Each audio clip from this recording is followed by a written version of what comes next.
When your parents start needing even a little bit of help, contact Nurse Next Door.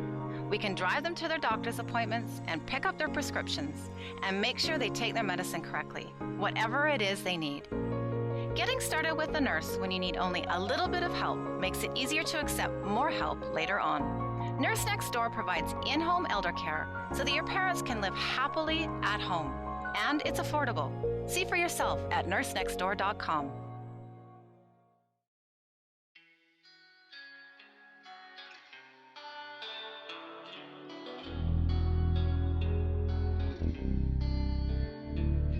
Hello, and welcome back to Discover Stories on Reimagine Radio. I'm Sarah Smith, your host of the podcast and a student intern at the Vancouver Adapted Music Society. My guest today is Joseph Morrisette. Joseph is a gardener with the Disabled Independent Gardeners Association, or DIGA, and has also recently joined as a member of their board of directors. Before we get into our conversation, it's important that I acknowledge the land on which we are fortunate to host this podcast. This is the unceded and ancestral territory of the Musqueam, Squamish, and Tsleil-Waututh nations, and has been stewarded by them since time immemorial. Vancouver is located on territory that was never ceded or given up to the Crown by these peoples. The term unceded acknowledges the dispossession of the land and the inherent rights that Musqueam, Squamish, and Tsleil-Waututh hold to the territory. The term serves as a reminder that these peoples have never left their territories and will always retain their jurisdiction and relationships with the land. Joseph, welcome to Discover Stories. Thanks for joining me. Thank you very much. Yeah. Could you maybe just introduce yourself and tell us your story or tell us about you? Yeah, I've been involved in, I was teaching in Ottawa, business management and real estate. And I had a degree from the university in real estate and management. And then I had my own company until 2008. I had a car accident, and that's when I became disabled. And I sold my company, and then my wife and I would decide to move to Vancouver because they have a better service for neurology. And I had quite a bit of brain damage through the accident and getting a lot of seizures and different things like that.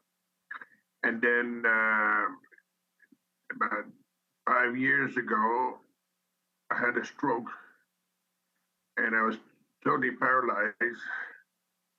And then I was at GS Strong for 6 months. And then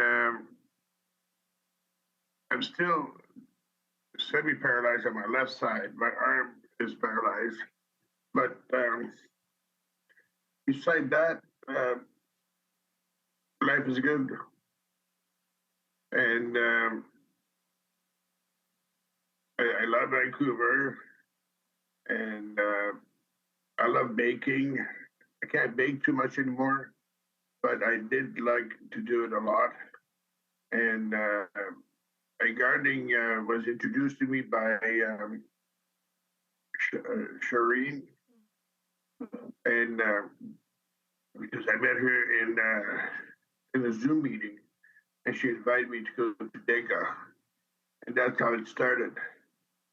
And since then, I've been involved with DIGA, and I love it. That's great. That's a really cool sort of story arc. So it was after you had your accident and then your stroke that you started gardening. Yeah. Okay. Yeah. After my stroke, yeah. I never gardened before. Okay. So you're new. Totally new. Nice. What do you like most about gardening with DIGA?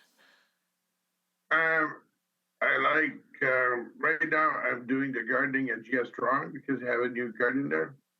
And we got quite a bit of help to guide us with it. Plus, I received a garden box from the Disability Foundation from DIGA, and I have it on my balcony, and I'll be working. I worked last year on it, but it was not that successful because I used the wrong type of vegetables. Oh no. And this time, I have a lot of guidance from different people from DIGA of what I should grow. And right now, I'm just working on the soil to make sure it's ready for the seeding. Cool. Okay, so they're sort of like guiding you in what works in Vancouver for like the climate and what grows here. Yeah. Cool, really cool. Do you know yet what you're going to be growing this gardening season in your home garden box? Yeah, they wrote it down for me. I'm going to be growing a lot of leaves,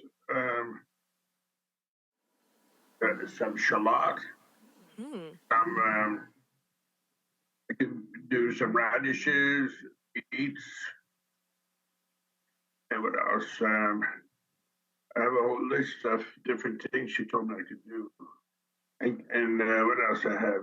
Beans, lots of stuff. I want to use every little inch I have in the box.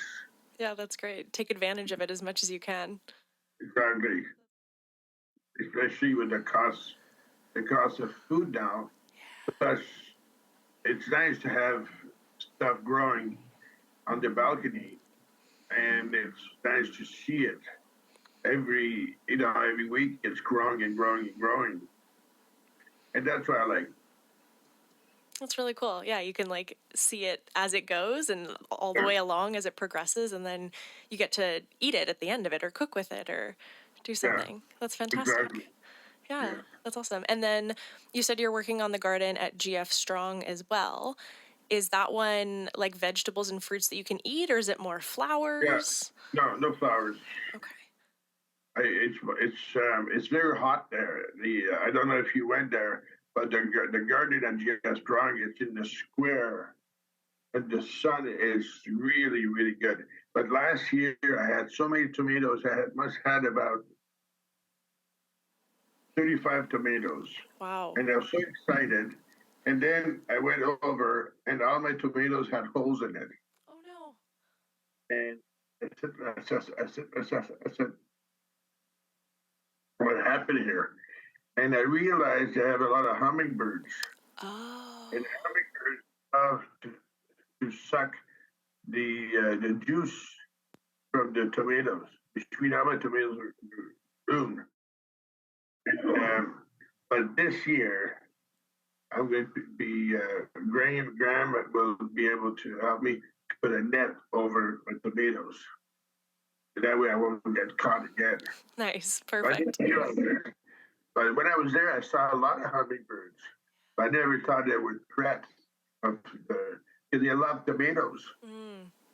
Yeah. And it's so hot there that I will be growing some tomatoes. And I'll be growing some of my jalapenos. Mm. I use a lot of jalapenos in my cooking. Cool. That's awesome. That sounds really great that you get to like grow them and then eat them and see the whole process. Yeah. That's fantastic.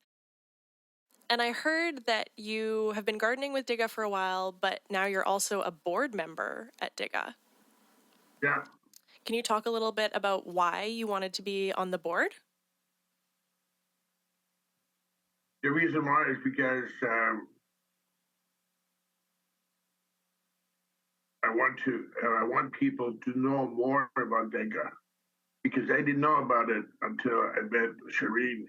But as a disabled person, I had no clue it did exist.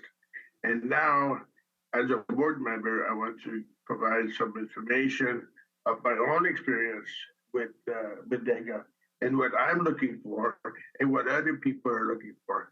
And that way we could all work as together on the board to be able to provide all the tools for the volunteers and the staff to do a great job as they are doing now, but even a greater one because of the need out there for the gardening. Because I think it's a great idea. I know it's a great idea. And there's so many gardens that DIGA is doing all over the place. And there's so many people who love gardening. And I'm trying to get seniors who are dependent to be able to provide volunteer work for us. Because, they know a lot about gardening and stuff like that. And, it would be good for them, good for us as a disabled person to know more about it. Yeah, that's a really cool idea to have seniors come in and help volunteer, and so that you get to have more people involved and more people can garden and benefit from it, like you said. Yeah, that's what I'm looking for. That's a really great idea. I love that. I have one other question. I was wondering, what advice would you give to persons with disabilities who are interested in gardening for the first time? Don't be scared. And just enjoy the moment. If it's okay, if it's growing, it's growing. If it's not growing because of a mistake, you could try it again. The first time I did it, I did it somewhere else, one of the garden they had, and I didn't do a good job. But the thing is, the next year I did better. Which means every year it will be better. Which means it's good. You meet people. Especially you need to be socialized and to give it the opportunity to be able to communicate with people and to have different interests. Because right now I started the same time I did the gardening, I started doing painting. And I'm doing a lot of paintings, and I do sell a lot. Which means I have paintings and I do gardening. Which means when the gardening is it's coming up, I'm getting anxious for it. That's cool. Those sound like really cool hobbies, and it sounds like you're really excited for the gardening season. Extremely. Yeah, that's fantastic. Well, thank you so much for sharing all of this. Is there anything else that you'd like to say about your experience with gardening or with DIGA or anything else before we wrap up? No, I'm happy that everything is working well with DIGA and the gardening. And I'm sure this year it will be great to have it. And thank you so much for inviting me. Yeah, of course. Happy to have you here. And I hope all of the best for your tomatoes and the battle with the hummingbirds this summer. And happy gardening. And thanks for joining me. Thank you so much. And to all of our listeners, thanks for tuning in today. We hope you join us next time on Discover Stories.